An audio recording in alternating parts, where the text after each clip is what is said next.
नमस्कार। आज बात होगी एक बहुत ही जरूरी टॉपिक पर जिसका असर करोड़ों लोगों की जिंदगी और जेब दोनों पर पड़ने वाला है। जी हाँ, हम बात कर रहे हैं 8वें वेतन आयोग की। ये सिर्फ कुछ नंबरों का खेल नहीं है, ये सीधे सीधे केंद्रीय कर्मचारियों और पेंशनर्स की सैलरी का भविष्य तय करने वाला है। तो चलिए इसे जरा आसान भाषा में समझते हैं। और सबसे पहले आज की सबसे बड़ी और ताज़ा खबर। प्रधानमंत्री नरेंद्र मोदी की अध्यक्षता वाली केंद्रीय कैबिनेट ने 8वें वेतन आयोग के लिए टर्म्स ऑफ रेफरेंस को मंजूरी दे दी है। अब आप सोचेंगे कि ये टर्म्स ऑफ रेफरेंस क्या है, तो समझिए कि अब आधिकारिक तौर पर तय हो गया है कि आयोग का काम क्या होगा और वो कैसे काम करेगा। तो चलिए सबसे पहले इसी ताज़ा खबर को पकड़ते हैं और ये समझते हैं कि इस एक मंजूरी का असल में मतलब क्या है। देखिए, टर्म्स ऑफ रेफरेंस को मंजूरी मिलना, आप कह सकते हैं कि ये इस पूरे प्रोसेस के लिए एक तरह से हरी झंडी है। इससे ये तय होता है कि आयोग किन किन मुद्दों पर काम करेगा, उसकी सीमाएं क्या होंगी और उसका असल मकसद क्या है। मतलब इस एक फैसले के साथ ही 8वें वेतन आयोग के गठन की प्रक्रिया फॉर्मली स्टार्ट हो गई है। तो अब जब प्रोसेस शुरू हो ही चुका है, तो ये समझना भी जरूरी है कि आखिर ये वेतन आयोग होता क्या है और सरकार इसे बनाती क्यों है। एकदम सिंपल शब्दों में कहें तो वेतन आयोग सरकार की बनाई हुई एक टेम्पररी बॉडी या एक टीम होती है।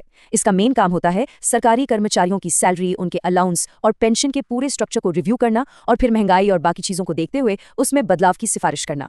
और इस बार जो 8वां वेतन आयोग बना है, उसकी कमान संभाल रही हैं सुप्रीम कोर्ट की पूर्व न्यायाधीश रंजना प्रकाश देसाई। वो इसकी अध्यक्ष है।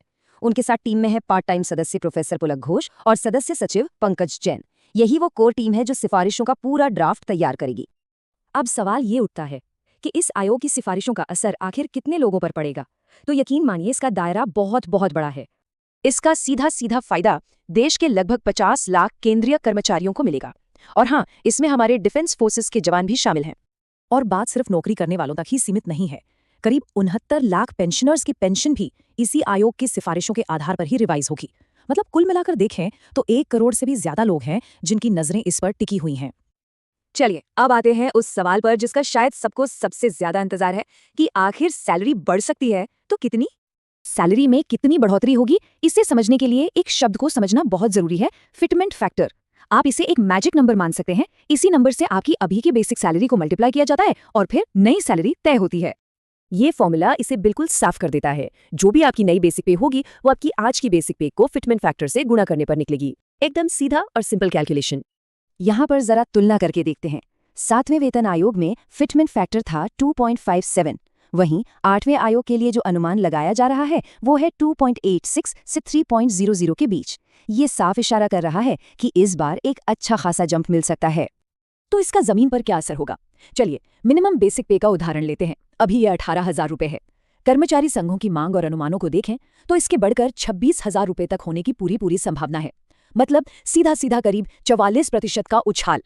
तो सैलरी बढ़ने की उम्मीद तो बन गई, लेकिन बड़ा सवाल यह है कि ये बढ़ी हुई सैलरी अकाउंट में कब से आनी शुरू होगी। चलिए जरा पूरी टाइमलाइन को समझ लेते हैं। तो देखिए, प्रोसेस तो अब शुरू हो गया है। यहाँ से आयोग को अपनी रिपोर्ट तैयार करके सौंपने के लिए करीब 18 महीने का वक्त मिलेगा। उसके बाद सरकार उस रिपोर्ट को स्टडी करेगी, उसकी समीक्षा करेगी। इन सब चीज़ों को देखते हुए ये उम्मीद की जा रही है कि नया पे स्ट्रक्चर 1 जनवरी 2026 से लागू हो जाएगा। तो चलिए अब तक जो भी हमने समझा उसे फटाफट समेटते हैं और एक नज़र डालते हैं कि आगे क्या होने वाला है। तो जो सबसे जरूरी बातें हैं वो ये हैं। पहली, 8वां वेतन आयोग अब सिर्फ कागजों पर नहीं, हकीकत में शुरू हो चुका है। दूसरी, 1 करोड़ से ज्यादा कर्मचारी और पेंशनर्स की जिंदगी पर इसका असर पड़ेगा। तीसरी, फिटमेंट फैक्टर की वजह से सैलरी में एक बड़ी बढ़ोतरी की उम्मीद है। और चौथी और आखिरी बात, इसे 1 जनवरी 2026 से लागू करने का टारगेट रखा गया है। और आखिर में एक बड़ा सवाल, जब करोड़ों लोगों की जेब में ज्यादा पैसा आएगा, उनकी खरीदने की क्षमता बढ़ेगी, तो जाहिर है बाजार में डिमांड भी बढ़ेगी।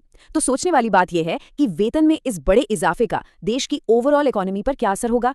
क्या इससे महंगाई का खतरा बढ़ेगा या फिर ये ग्रोथ को एक नई रफ्तार देगा? इस पर विचार जरूर कीजिएगा।